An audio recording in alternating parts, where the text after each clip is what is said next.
Jaksa penyidik bidang tindak pidana khusus Kejari Bengkalis menjerat 5 tersangka dugaan korupsi penyimpangan pemberian kredit di sektor pertanian yang disalurkan bank daerah berbasis syariah dengan pasal berlapis tentang pemberantasan tindak pidana korupsi.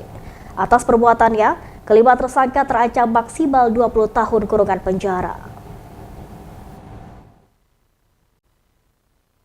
5 tersangka dugaan korupsi penyimpangan pemberian kredit di sektor pertanian yang disalurkan bank daerah berbasis syariah masing-masing berinisial JM, FM, WHZ, dan US telah resmi ditahan Jaksa Penyidik Bidang Tindak Pidana Khusus Kejaksaan Negeri Bengkalis di Lembaga Pemasyarakatan Kelas 2A Bengkalis.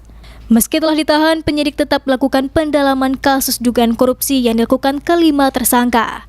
Terungkapnya dugaan korupsi yang terjadi bermula ketika Bank Capem Duri Hang Tuah menyalurkan kredit produktif secara kolektif kepada 33 nasabah yang merupakan anggota KUD dengan anggaran mencapai 4,95 miliar rupiah dan plafon sebesar 150 juta rupiah per nasabah yang disalurkan Bank Daerah Berbasis Syariah Cabang Bengkalis pada tahun anggaran 2021 silam. Dalam prosesnya, Ketua KUD inisial US memalsukan dokumen kredit dan laporan penjualan tandan buah segar. Hasil audit lembaga terkait diketahui akibat tindakan para tersangka sebabkan kerugian negara sebesar 5.207.427.930 rupiah.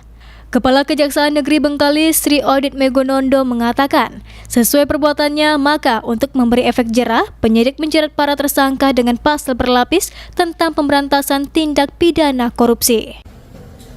Para tersangka telah disangka penyidik melanggar pasal 2 ayat 1, junto pasal 3, junto pasal 18, Undang-Undang Nomor 20 Tahun 2001, melanggar Undang-Undang Nomor 31 Tahun 99 tentang pemberantasan tindak pidana korupsi sebagaimana telah diubah dan ditambah dengan Undang-Undang Nomor 20 Tahun 2001 tentang perubahan Undang-Undang Nomor 31 Tahun 99 tentang pemberantasan tindak pidana korupsi, junto pasal 55 ayat 1 ke 1 KUHP.